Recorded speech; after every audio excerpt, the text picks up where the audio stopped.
ناظرین السلام علیکم۔ ادب چینل قلم قافلہ پاکستان، میں ہوں گل بخشالوی۔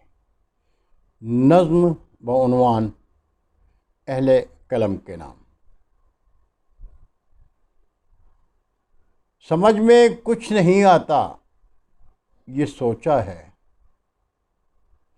سمجھ میں کچھ نہیں آتا یہ سوچا ہے، کسی بے نام و بے آباد جنگل میں چلوں میں بھی، کہ شہری زندگی کے رقص میں خود میں نہیں رہتا۔ بظاہر تو میں زندہ ہوں مگر زندہ ہوں کچھ ایسا، نہ میری سوچ ہے اپنی نہ دل میرا، میرے اندر کا بندہ بھی کہیں سویا ہے غفلت میں، میرے اطراف میں مظلوم سی جلتی ہوئی آہوں کے جرمٹ میں، بدن میرا دہکتا ہے سلگتا ہے مگر کچھ کر نہیں پاتا۔ سمجھ میں کچھ نہیں آتا لگے ایسا، کوئی اندر کا بندہ جاگ کر کہتا ہے یہ مجھ سے، زباں ہے قید گر تیری، تیرے احساس کے پھولوں سے گر خوشبو نہیں آتی،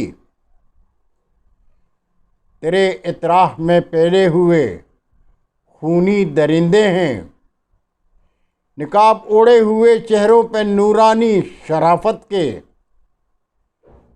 پسینہ پی رہے ہیں جو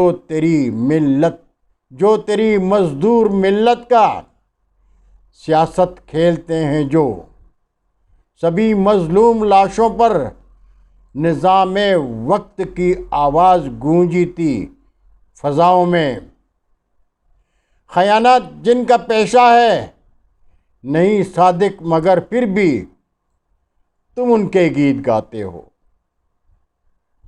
خیانت جن کا پیشہ ہے نہیں صادق مگر پھر بھی تم ان کے گیت گاتے ہو، اگر مجبور ہو تم بھی، تمہیں بھی گھر کی مجبوری کو رونا ہے تو پھر تم بھی قلم کو جیب میں رکھ لو، لہو میں برف کا پانی ملا کر رنگ بدلو تم سفیدی کا۔ بہت شکریہ ناظرین۔ حالات حاضرہ کے تناظر میں ایک نظم اہل قلم کے نام آپ نے سماعت فرمائی۔ بس اتنا ہی کہوں گا، پاکستان زندہ باد۔